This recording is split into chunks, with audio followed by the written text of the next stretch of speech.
Bonjour Jean-François Froger. Bonjour Annie Gabriel. Nous poursuivons la découverte du royaume des cieux en suivant le collier des paraboles du royaume.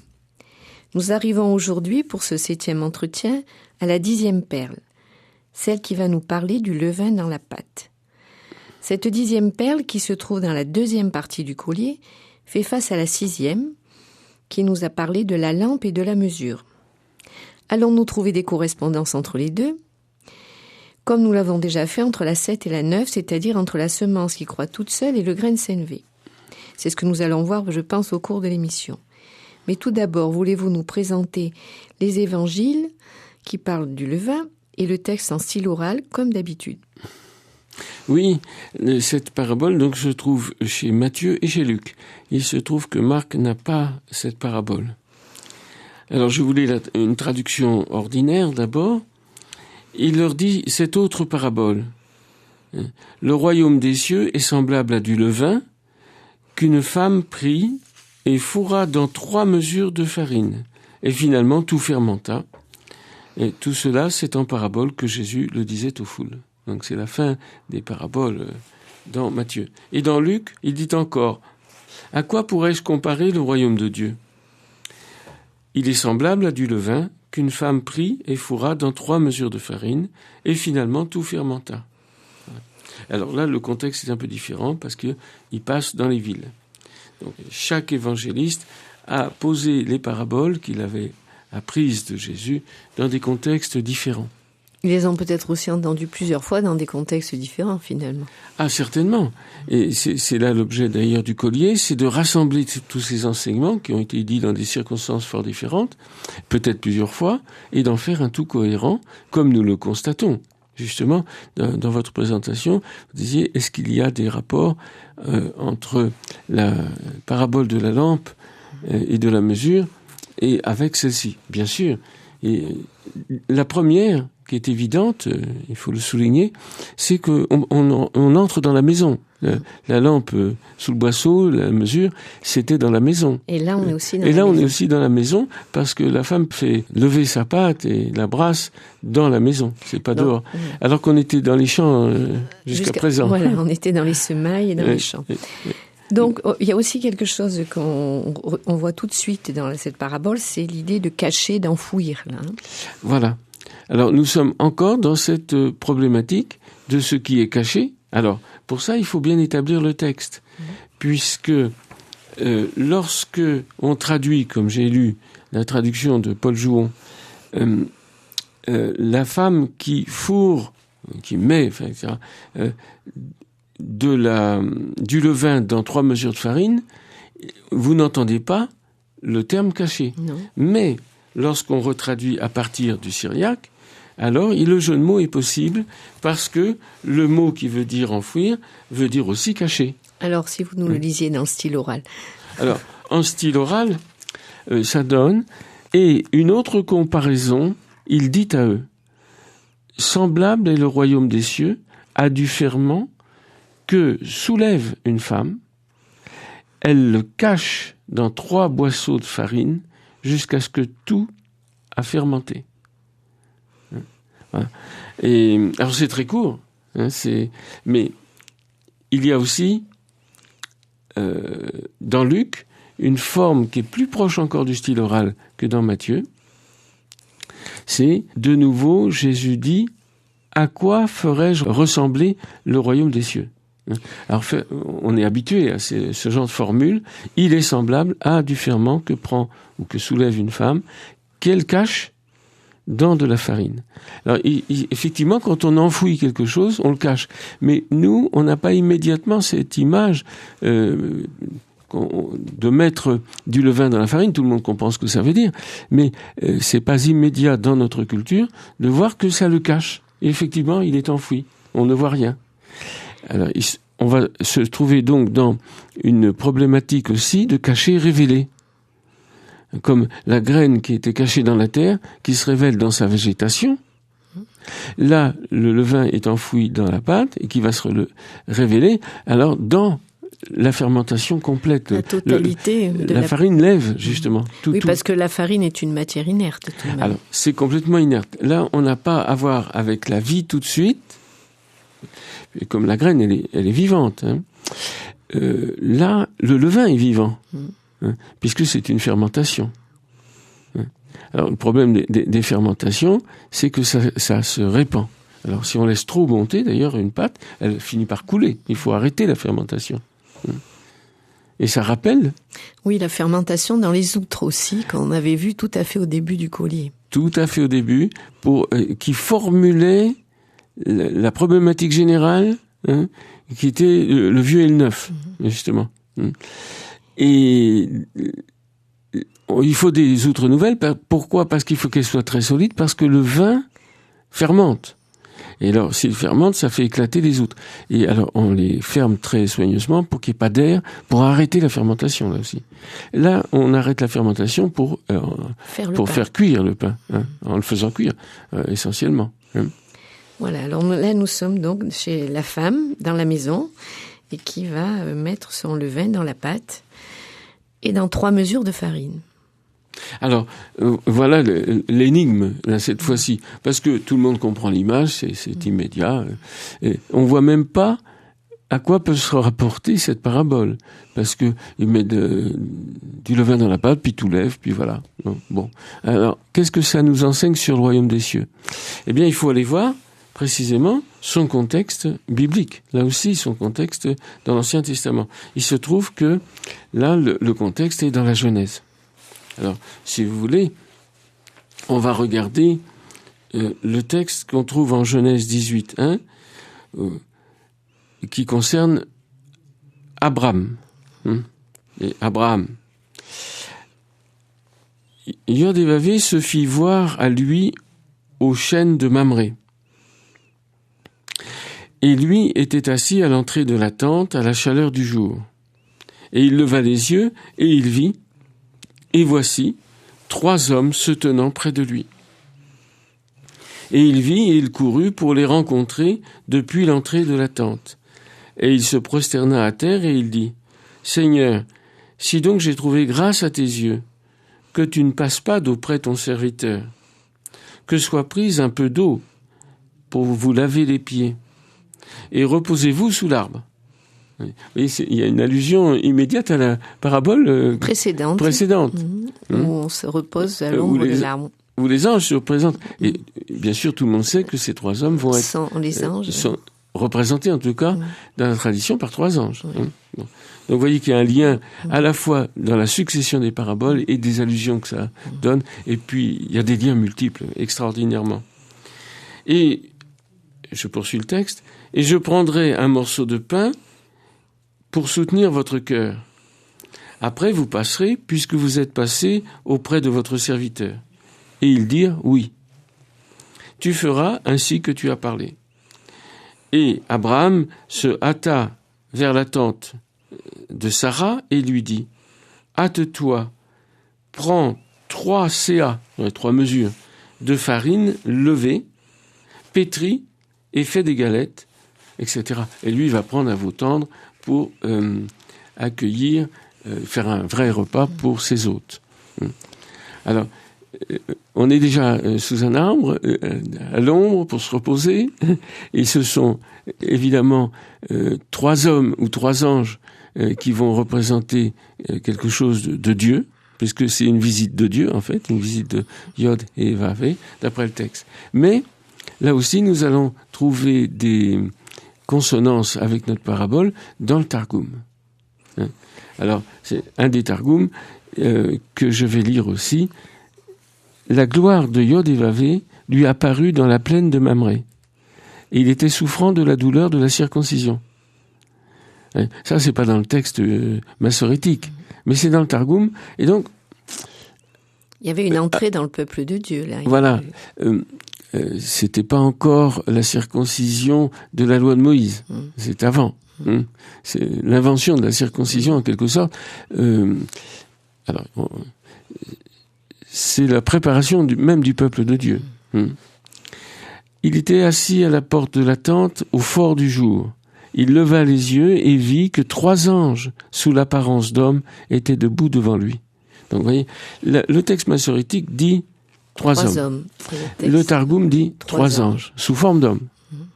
Alors c'est une interprétation targoumique qui était classique du temps de Jésus, et donc qui est entrée d'ailleurs dans la tradition chrétienne. Mais vous voyez que c'est pas une invention. Ils avaient été envoyés pour accomplir 3 choses. Alors ça, c'est la glose, évidemment. Car aucun ange de service ne peut être envoyé pour plus d'une chose. Chaque ange a une mission. Voilà. Et ce qui définit l'ange, d'ailleurs. Il est porteur d'un message. Pas de 3 ni de 25. Comme Gabriel, c'est l'ange de l'incarnation du Verbe. Il est porteur de tout ce que concerne l'incarnation du Verbe. C'est pourquoi c'est lui qui apparaît à la Vierge Marie. Donc, si on veut prier, d'ailleurs, pour comprendre ce que c'est que l'incarnation du Verbe, il faut prier l'ange Gabriel. Il va venir nous aider. L'un, alors, pourquoi ils venaient, ces 3 anges? L'un venait pour annoncer que Sarah allait enfanter un enfant mâle. Donc, c'est l'objet de la promesse, qui va fonder même le peuple. Parce qu'évidemment, si Abraham n'a pas d'enfant, il n'est pas le patriarche. Le patriarche, c'est la tête des pères. L'autre venait pour sauver Lot, donc c'est l'histoire ultérieure, et l'autre venait pour détruire Sodome et Gomorrhe. C'est toutes les missions divines de salut et de châtiment pour détruire ce qui empêche la croissance de l'homme. Il les vit, courut à leur rencontre depuis la porte de la tente et s'inclina jusqu'à terre. Et il dit, « Je t'en prie », tout le monde a remarqué que il parle au singulier à ces 3 anges. Par l'amour de devant toi, Yod et Vavé, il s'adresse comme à Dieu. Si j'ai trouvé grâce devant toi, que la gloire de la Shekhinah ne s'élève pas de dessus de ton serviteur avant que je n'ai accueilli ces voyageurs. Il parle à travers des anges en quelque sorte. Et il parle à Dieu. Et il leur parle à eux en même temps.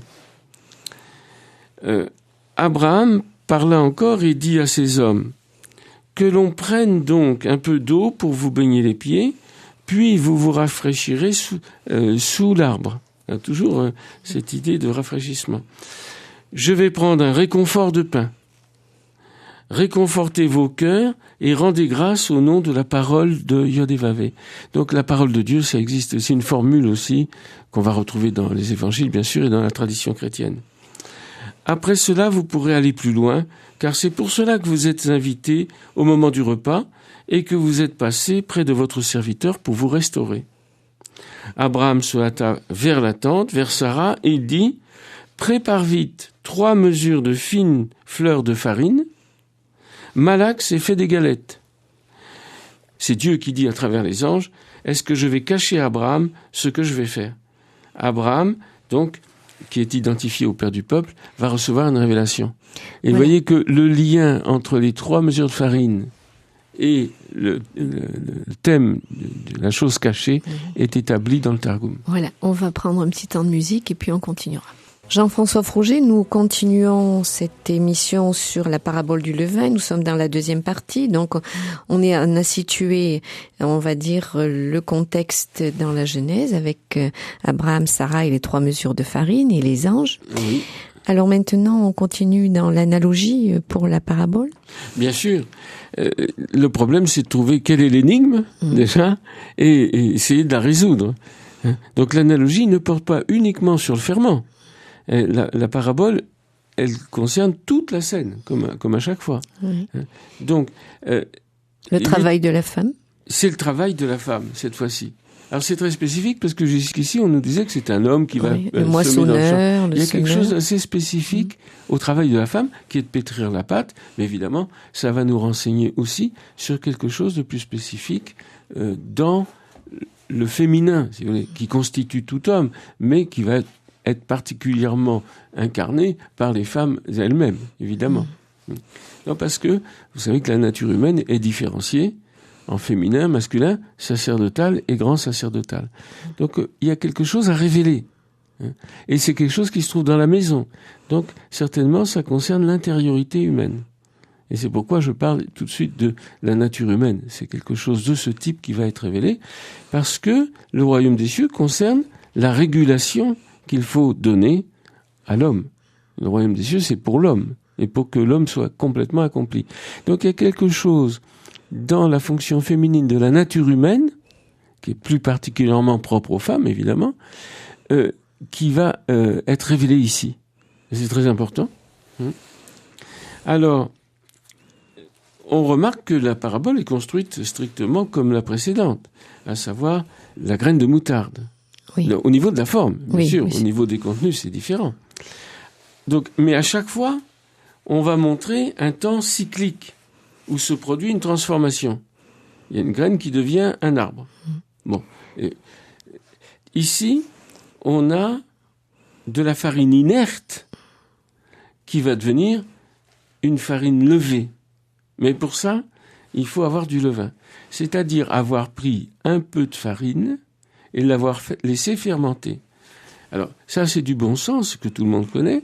C'est qu'une grosse masse de farine ne peut pas fermenter toute seule.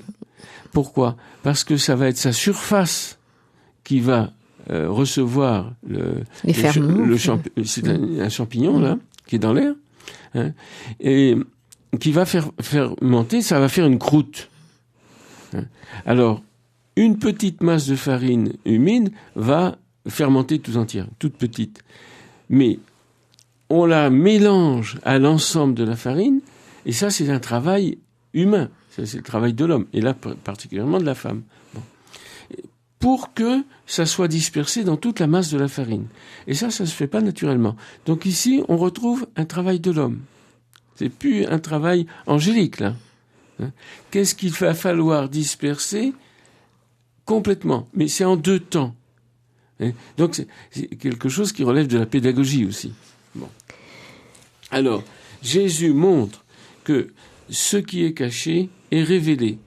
Mais non pas comme on montre un objet caché au grand jour. Par exemple, on peut cacher quelque chose dans un tiroir, dans un coffre, on le retire du coffre et on le montre au grand jour.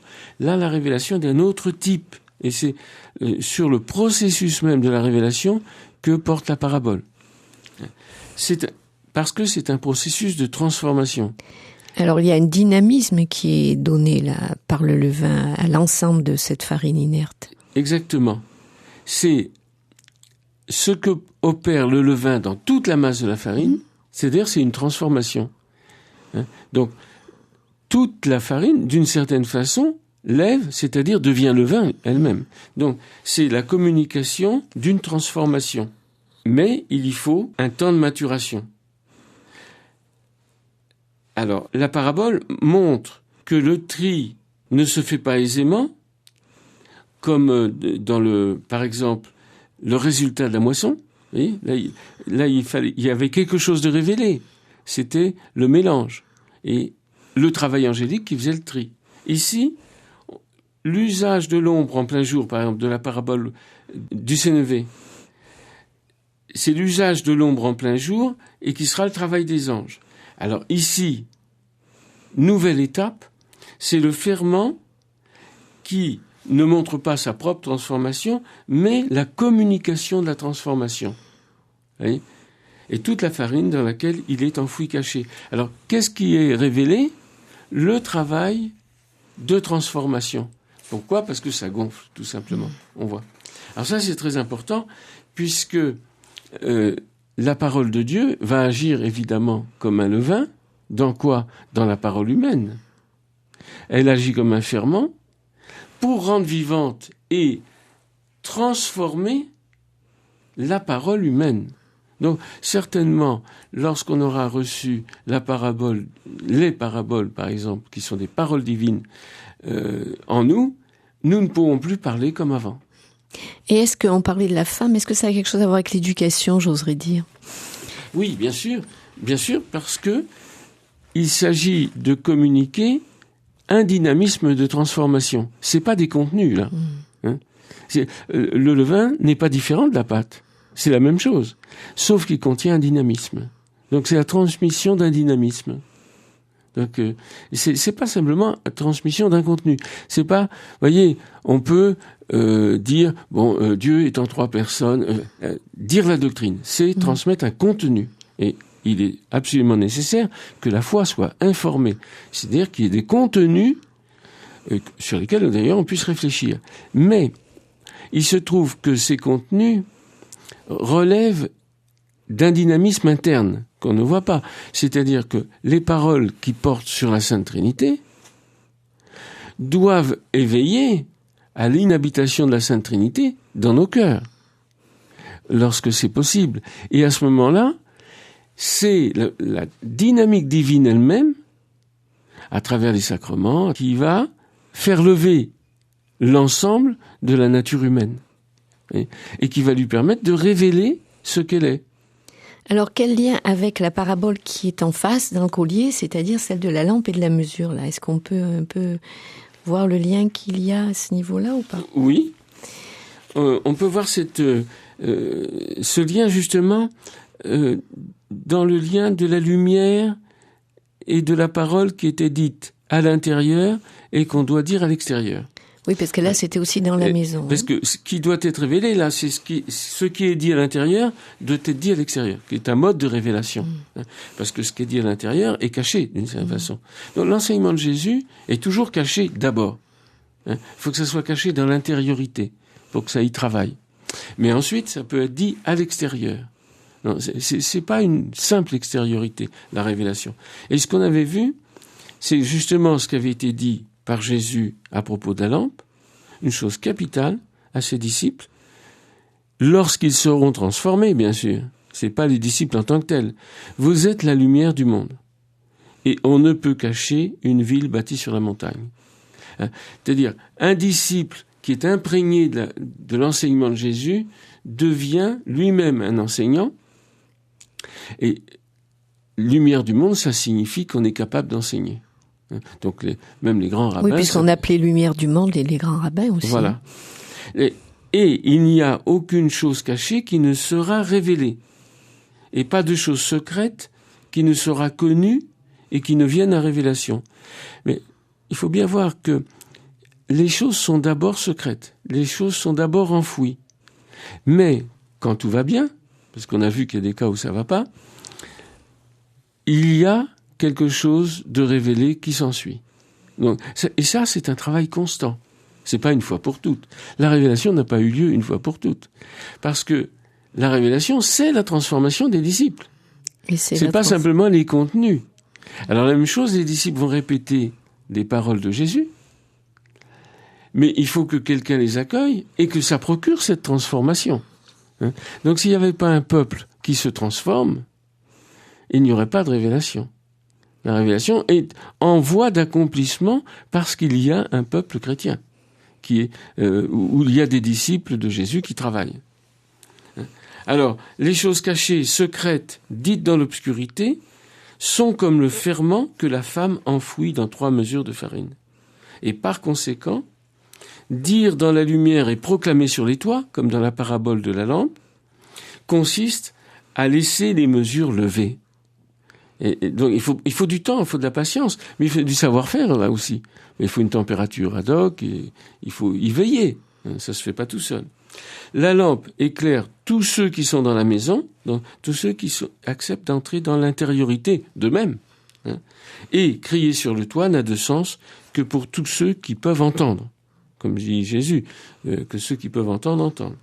Ainsi, le ferment est enfoui pour que toute la farine lève. Alors, qu'est-ce qui est 3 mesures en nous? Eh bien, il s'agit de faire comprendre ce processus de révélation, que la lampe est un point dans la nuit qui brûle, dans la maison, et elle devient lumière qui éclaire tout l'extérieur. La voix est une voix dans la foule, d'abord une voix intérieure, et ensuite une voix qui éclaire toute la foule. Eh bien, de la même façon, le ferment, qui est un peu de levain, ne communique pas quelque chose qu'il produit, mais l'acte par lequel il produit. Et donc, vous voyez, cette parabole est extrêmement profonde.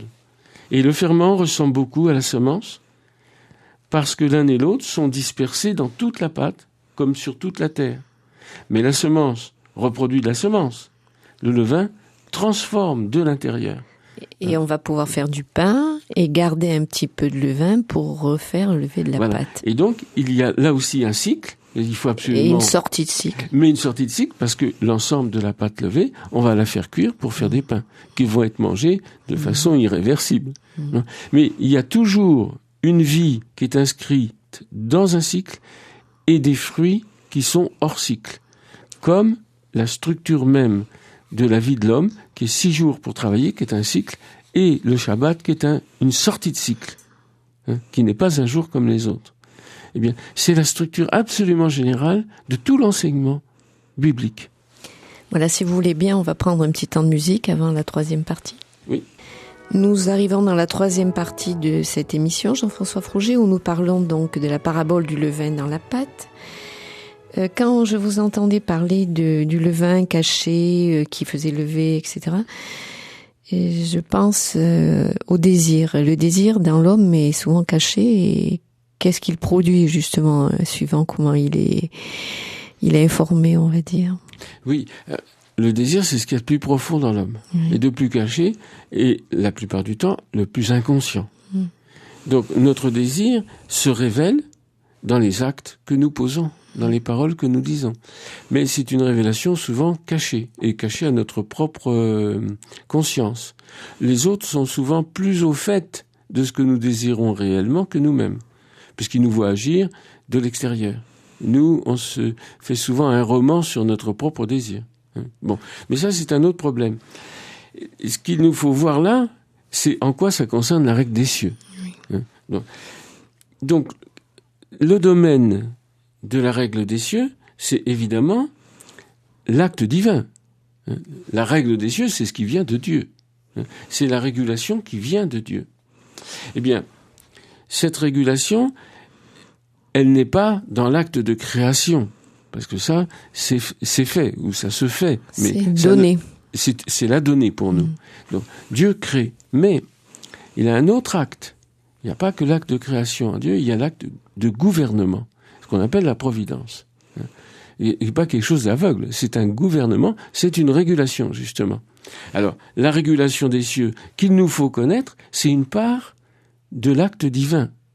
Mais un acte divin auquel il faut participer. On a vu que il faut en être informé. Il faut travailler. Il faut travailler, il faut le vouloir, etc. Donc, l'homme est requis dans sa propre obéissance, en quelque sorte. Il suffit pas d'écouter, il faut mettre en œuvre. Et qui met en œuvre? Nous-mêmes. Et pour mettre en œuvre, il faut désirer. Et voilà le lien avec le désir. Mais on va le voir. Qu'est-ce qu'il faut pour que nous ressemblions à Dieu? Parce que le but, c'est ça. Nous sommes créés à l'image de Dieu et à sa ressemblance. Comme on dit habituellement. Mais qu'est-ce qui nous fait ressembler à Dieu? Et c'est ça qu'il faut retrouver. Eh bien, c'est la liberté. À savoir d'avoir une volonté, une intelligence libre. Donc Dieu peut nous informer, mais ne peut pas remplacer ni notre intelligence, ni notre volonté, puisqu'il les faut toutes les deux saines pour que nous soyons libres. Dieu veut des êtres libres, parce que s'il n'y a pas d'être libre, il n'y a pas d'amour possible. Il y a de l'amour n'est possible qu'avec des êtres libres. Dieu est libre, il aime, il veut des êtres libres pour aimer. Mais il ne peut pas forcer les gens d'être libres. Mais il peut leur dire, voilà comment faire si vous voulez être libre. C'est ce que Jésus essaie de nous dire tout au long des paraboles aussi. C'est exactement le but de toutes les paraboles. La régulation des cieux, c'est le processus ou les processus qui nous sont nécessaires d'accepter, de mettre en œuvre pour devenir libres. Pas du tout pour être assujetti. Et à ce moment-là, on devient ressemblant à Dieu.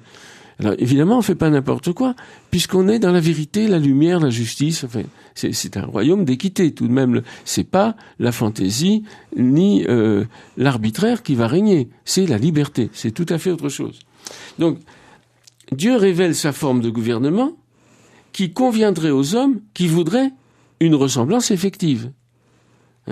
Alors, cette forme de gouvernement divin, qu'on appelle la règle des cieux, consiste à gouverner tout ce qui relève de nous-mêmes. Mais ça doit être notre acte de volonté. Alors, tous nos comportements, nous ne pouvons les réguler que si nous connaissons les règles de régulation de nos échanges avec le monde, les autres et Dieu. Donc il y a un acte de connaissance absolument nécessaire. On ne peut pas se réguler librement si on ne sait pas en quoi consiste la règle. Bon. Le problème de la décision dans l'acte est un problème de désir et de lumière. Pourquoi ? Parce que ça concerne la volonté. La volonté, c'est la forme active du désir. Je désire, mais finalement, je veux et je réalise. Je peux avoir des désirs qui avortent aussi, hein, en rêve, mais un désir accompli passe à l'acte. Mais pour passer à l'acte, il me faut une lumière. Donc, il me faut un enseignement. Donc, on ne peut gouverner les échanges qui nous concernent, sauf à être une chose ou une bête, parce que là, on ne gouverne rien du tout, si l'on reçoit lumière et une forme du désir. Et là, le levain dans la pâte, évidemment, c'est du type du transformation du désir qu'il s'agit. Oui, parce que bien souvent, nos désirs, on ne sait pas d'où ils viennent, finalement. On ne sait pas d'où ils viennent, on en est parfaitement inconscient, et en général, ils sont pervertis. Dans le péché, ma mère m'a conçu, dit le psaume. Mais ça reste vrai. Hein ? Alors, le baptême nous libère de la faute originelle, c'est-à-dire nous permet d'entrer dans un désir juste si nous le voulons. Mais il y a tout un travail à opérer.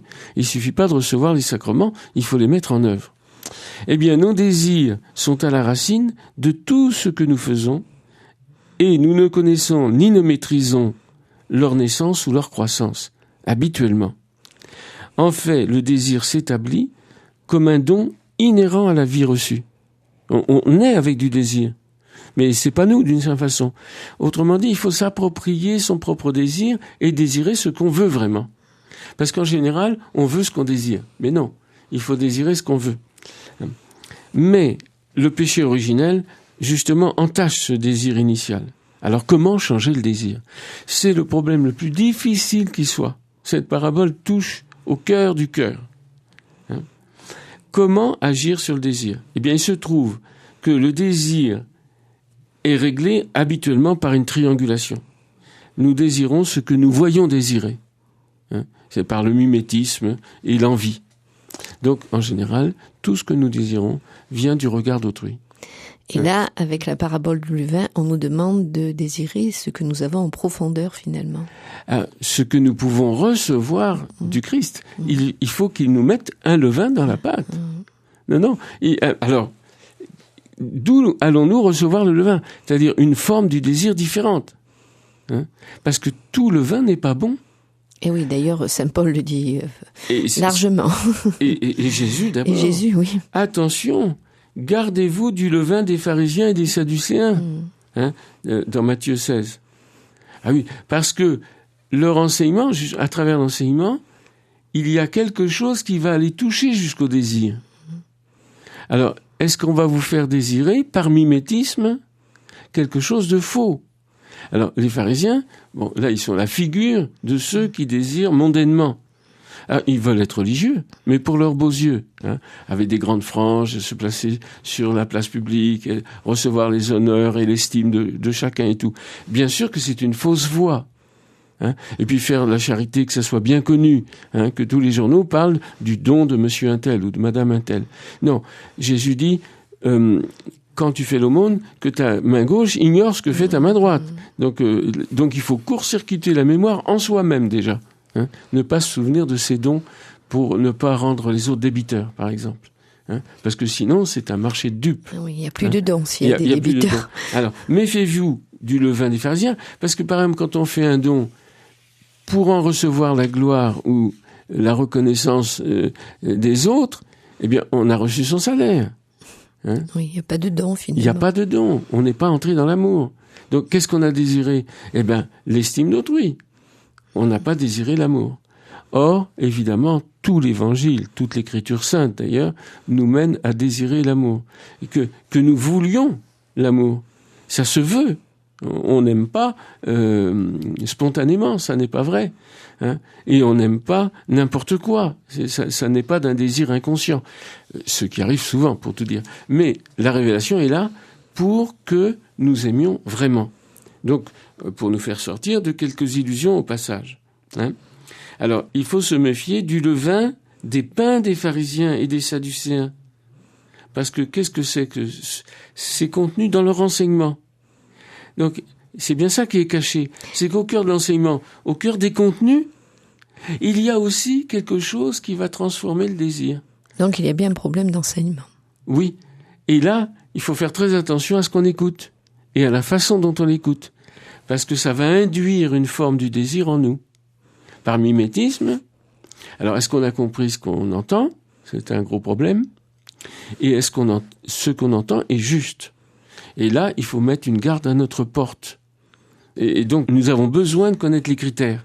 Et là, on retrouve en fait la parabole où on parlait du maître de maison qui doit donner la règle. Voilà, toutes les paraboles se répondent déjà et font une espèce de sommation. Au fur et à mesure que nous allons vers la fin du collier des paraboles, tous les résultats que nous avons déjà obtenus vont entrer en jeu.